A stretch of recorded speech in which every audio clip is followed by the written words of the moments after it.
Olá, boa noite. Boa noite. Sejam todos bem-vindos.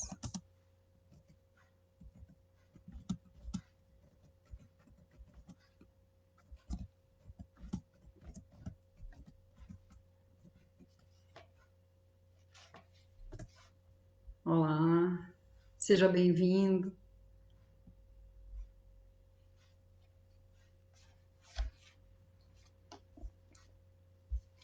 Vamos iniciar o nosso evangelho.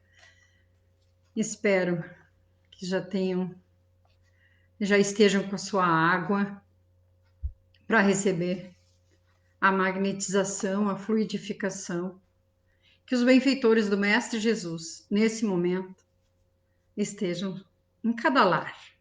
Vamos elevar nosso pensamento e agradecer e pedir, conforme aquilo que está no nosso coração. Mestre Jesus, Deus Pai Todo-Poderoso, benfeitores amigos, queremos agradecer por mais uma semana de trabalho, de estudos, de luta, Senhor. Por que não dizer de lutas? E queremos nesse momento, como eternos pedintes que somos, pedir as bênçãos para todos nós. Que os teus trabalhadores, benfeitores amigos, adentrem cada lar, cada coração, Mestre, trazendo nesse momento as bênçãos necessárias para cada um de nós, para cada membro desse lar que nesse momento nos recebe. Abençoa, ilumina, Mestre Jesus, traz a cura nesse momento, através dessa água, através da fé que esse irmão, que essa irmã tem em Ti, Mestre. Que possa receber aquilo que estiver precisando, necessitando, nesse momento. Obrigada, Mestre. Obrigada, benfeitores amigos que se fazem presente junto a nós. Que assim seja. Hoje nós vamos falar um pouquinho do capítulo 2 do Evangelho segundo o Espiritismo. Para quem quiser acompanhar, meu reino não é deste mundo. Então Pilatos reentrou no palácio, fez vir Jesus e lhe disse: Tu és o rei dos judeus? Jesus lhe respondeu: Meu reino não é deste mundo.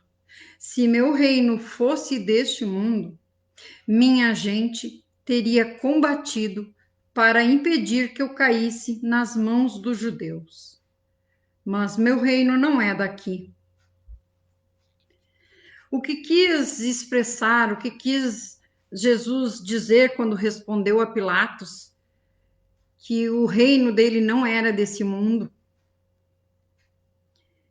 que ele teria seu reino fora dos limites do mundo físico, onde então se encontrava, que seu reino seria espiritual, além dos interesses e das contingências do mundo material. Jesus, através dessas palavras, veladamente nos ensina que somos espíritos imortais, criados para a aventura que só o seu reino nos possibilita. A vida física é apenas um momento de aprendizado e aperfeiçoamento na eternidade. Mas, embora Jesus fosse emissário da verdade, Jesus valeu-se da violência, da arrogância, da prepotência para divulgar sua doutrina? Não. Jesus deixou bem claro que a verdade que ele anunciava não poderia ser imposta pela força, e nem seus discípulos o defenderiam através do combate. Sendo um reino espiritual, suas arenas são a prática do bem, a mansidão e a caridade. Olha os ensinamentos do Mestre, mesmo nos piores momentos. E aí ele diz: se o meu reino fosse desse mundo, minha gente houvera combatido para impedir que eu caísse nas mãos dos judeus. E por que ele disse: meu reino ainda não é daqui? Porque chegará um dia que a paz e a fraternidade reinarão entre os homens da terra. E nesse momento, o reino de Cristo estará instalado, implantado no nosso planeta. Nós vamos seguir. Então, Pilatos lhe disse: és, portanto, rei?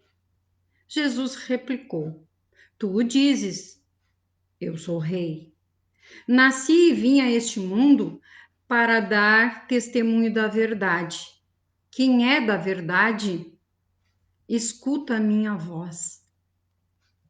Olha as palavras de Jesus sempre. Ele era Jesus, é Jesus. Muito bem pensada e sempre nos trazendo mensagem, sempre nos trazendo. Precisamos refletir, observar o que Jesus queria nos dizer.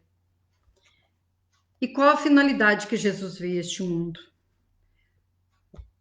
Conforme ele mesmo diz, para dar testemunho da verdade, ou seja, para orientar a humanidade sobre as leis divinas. Leis essas que estão contidas na nossa consciência, como já diz o Livro dos Espíritos.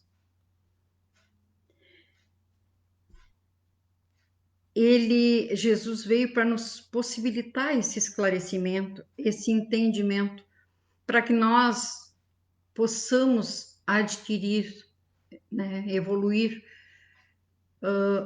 ter esse progresso espiritual. É muito importante para nós. E por quê? Porque nós acreditamos na vida futura, que não é só aqui. Não teria razão de ser tentar nos melhorar, evoluir espiritualmente, se nós acreditássemos que a vida acaba aqui, com a nossa morte do corpo físico. Muito importante isso. E o que significa? Aquele que pertence à verdade escuta a minha voz. Que a mensagem que ele veio anunciar seria ouvida pelos corações simples e humildes, desprovidos de orgulho e de vaidade, porque esses sentimentos afastam o homem da verdade e o distanciam de Deus. A verdade do homem é a sua condição de espírito, e o verdadeiro sentido da vida material é auxiliá-lo a progredir pelo esclarecimento e a prática da caridade. Mais uma vez coloca aqui a importância, nós precisamos sim trabalhar, adquirir. Nesse mundo não tem como nós sobrevivermos sem o trabalho, lutar por ter uma melhor qualidade de vida, sim, normal, mas jamais esquecendo a parte espiritual. E aí Jesus nos fala da vida futura. Por essas palavras, Jesus designa claramente a vida futura, que apresenta em todas as circunstâncias como o fim a que se destina a humanidade e que deve ser objeto das principais preocupações do homem na Terra.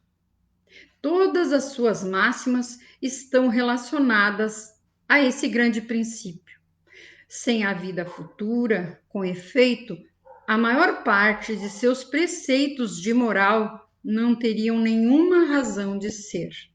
Por isso, os que não creem na vida futura imaginam que ele não fala senão da vida presente. Não compreendendo esses preceitos ou achando-os pueris. E aí nós vamos ver o que conseguimos entender com a expressão vida futura. Uma vida que transcende os limites da existência material e continua além da morte do corpo. Essa vida de natureza espiritual tem início quando estamos na Terra, preparando o nosso amanhã pela prática constante do bem e continua por toda a eternidade. Porque a morte do corpo físico, não do espírito, sabemos.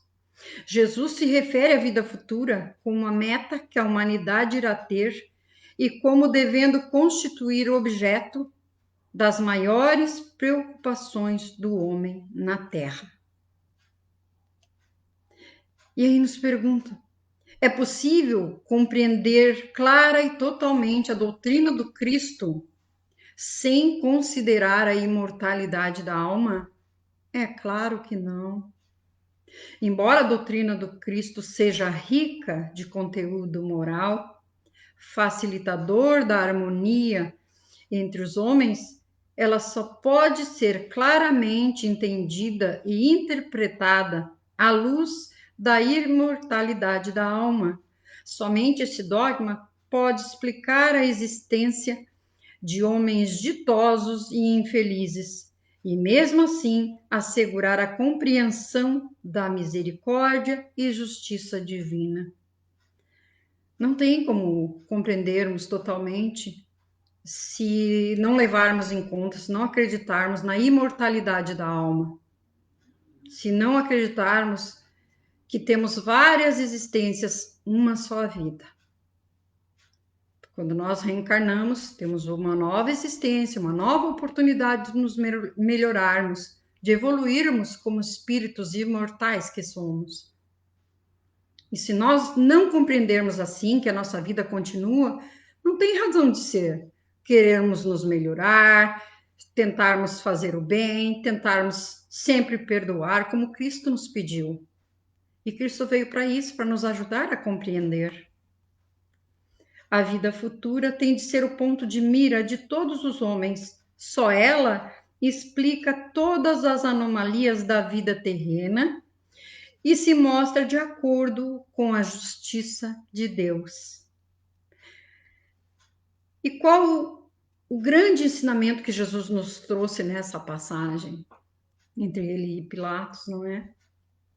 A certeza da vida futura, onde, de acordo com as nossas ações voltadas para o bem, teremos acesso ao reino de paz e de amor por ele anunciados. O nosso futuro espiritual começa cada dia pela prática das boas obras, do estudo e da prece, orientados pelo Evangelho de Jesus. Olha a importância, nós recebemos tudo já prontinho. Nós precisamos realmente estudar, ler, estudar e colocar em prática. Isso é muito importante. Portanto, esse dogma pode ser considerado como o pivô do ensinamento do Cristo. Por isso é colocado como um dos primeiros, encabeçando essa obra, pois deve ser o alvo de todos os homens. Só ele pode justificar os absurdos da vida terrestre e pô-la em acordo com a justiça de Deus.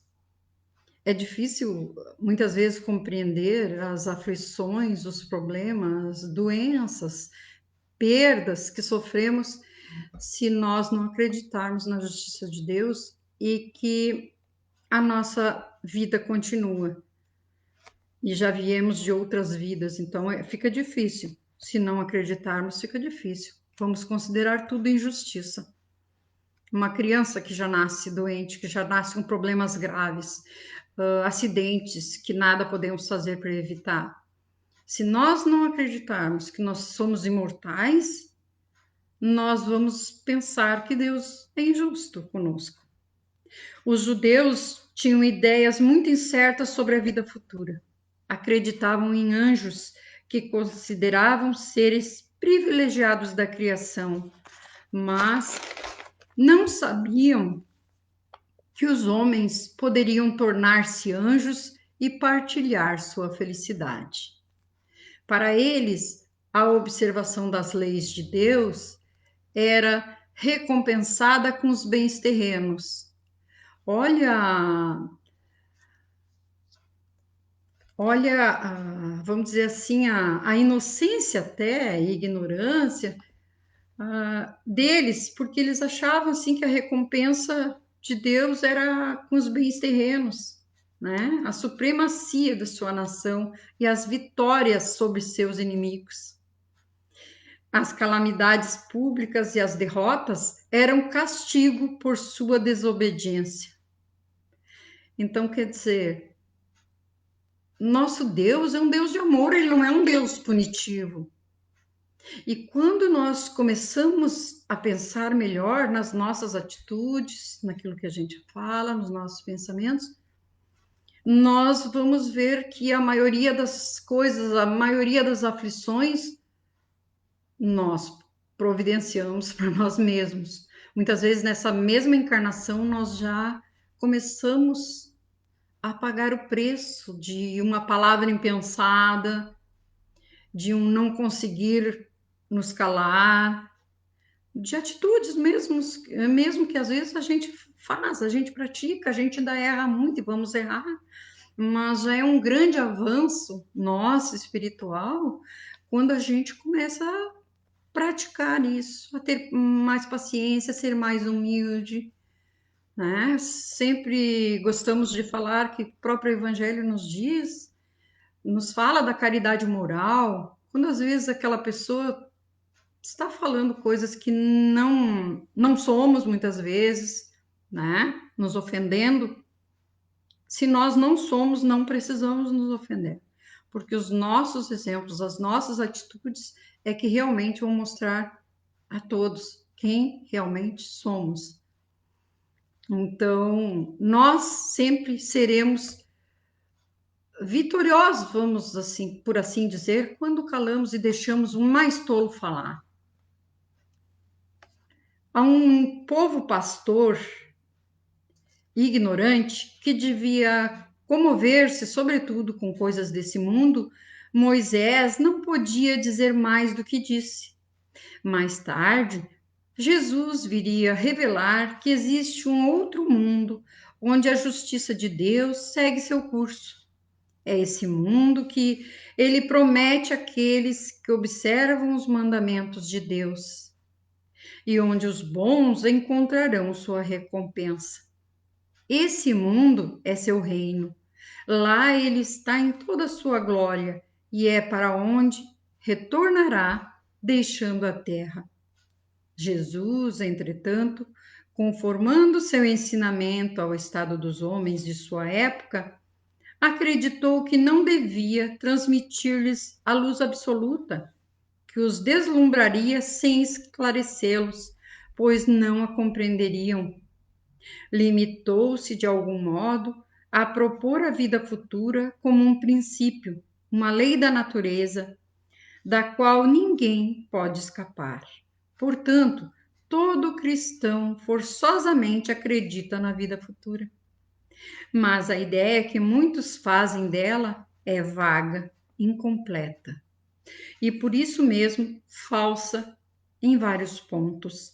Daí as dúvidas e até a incredulidade. O Espiritismo veio completar, nesse ponto, como em muitos outros, o ensinamento do Cristo, quando os homens estavam mais maduros para compreender a verdade. Com o Espiritismo, a vida futura não é mais um simples artigo de fé, uma hipótese. É uma realidade material demonstrada pelos fatos, pois são as testemunhas oculares que vêm descrevê-la em todas as suas fases e em todas as suas peripécias. De tal sorte que não somente a dúvida não é mais possível, mas também a inteligência mais vulgar pode representá-la sob seu verdadeiro aspecto, como se representa um país que se leu uma descrição detalhada. Ora, essa descrição da vida futura é de tal forma circunstanciada, as condições de existência feliz ou infeliz dos que nela se encontram são tão racionais que acabamos por concordar que não pode ser de outro modo e que certamente aí está a verdadeira justiça de Deus. Como falávamos anteriormente, se não acreditarmos que existe outras existências através da reencarnação, vamos naturalmente pensar que temos um Deus punitivo, um Deus que permite que aconteçam injustiças conosco. Porque normalmente nos consideramos vítimas, normalmente gostamos de ver, né, o cisco grande lá no olho do irmão, né? Um cisco pequeno no olho do irmão e não vemos o grande no nosso. Isso, palavras de Jesus, né? Quando fala do argueiro. Quando acreditamos na vida futura, sim, e que o Espiritismo nos prova, e temos aí, para aqueles que precisam de provas, temos as psicografias, temos tantos, vamos ler o livro dos Espíritos, vamos ver quanta verdade ali contida. Muitas vezes precisamos ler mais de uma vez a mesma coisa, para que o nosso cérebro, ainda pequeno em entendimento, possa compreender e ver quão grandioso é esse Deus, esse nosso Criador, que mandou o seu Filho para nos ajudar, para nos esclarecer, para nos pedir que sejamos bons, que possamos fazer para o próximo aquilo que gostaríamos que o próximo fizesse para nós. Isso nos facilita muito essa nossa passagem por aqui. E vai nos melhorar muito quando chegarmos no plano espiritual. Nós todos temos os nossos protetores, os nossos mentores. E quando nos sentirmos em situações delicadas, complexas, que possamos nos perguntar: o que Jesus faria se estivesse no meu lugar? Jesus que veio nos pedir, né, nos colocar a lei de amor e caridade. O que ele faria? O que o nosso mestre, nosso guia e modelo faria se estivesse no meu lugar em determinada situação? Se conseguirmos refletir sobre isso antes de tomar uma decisão, com certeza faremos o melhor também. E esses benfeitores amigos, nossos anjos guardiões, nossos mentores, cada um chama como assim o desejar, mas nós temos porque o nosso Criador designou para cada um de nós esses seres mais evoluídos que nós, com certeza, para nos auxiliar, para que possamos tomar boas resoluções. E nós teremos, quando nós pedimos essa proteção, nós recebemos. Não há que duvidar de nada disso. Que possamos, durante essa semana, refletir um pouquinho sobre o que estamos fazendo aqui, sobre o que Jesus veio nos dizer, que o reino dele não era deste mundo. O reino dele não era deste mundo e nós, quando partirmos daqui, queremos estar melhor do que quando aqui estivemos. Que a cada passagem nossa por aqui, deixemos bons exemplos de amor, de paz, de união, de reconciliação. É difícil? É, para todos nós. As vicissitudes, as aflições acontecem? Sim, para todos nós. Mas como cremos na vida futura, que Jesus veio e nos esclareceu, que a vida continua, nós fazendo o bem, fazendo ao próximo aquilo que gostaríamos que o próximo fizesse para nós, vamos viver melhor e estaremos melhor ainda quando partirmos para o plano espiritual. Muito obrigada por estarem conosco mais uma vez. Que possamos no próximo domingo estar aqui novamente. Que a sua água esteja nesse momento aí ao seu lado. E vamos orar mais uma vez, agradecendo por esses momentos que estivemos todos juntos. Amado Mestre Jesus, queremos agradecer mais uma vez por essa oportunidade de levar os teus ensinamentos, de compartilhar, de estudarmos juntos, Mestre.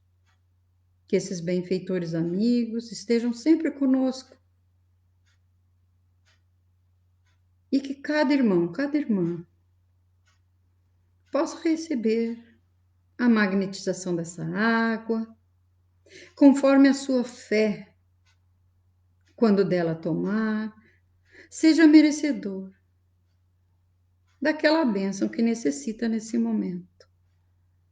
Obrigada, Mestre, obrigada, Deus Pai Todo-Poderoso, e esses amigos espirituais que se fizeram presentes junto a nós, e mais esse momento do Evangelho no Lar. Muito obrigada, que assim seja. Um grande beijo a todos. Até domingo que vem.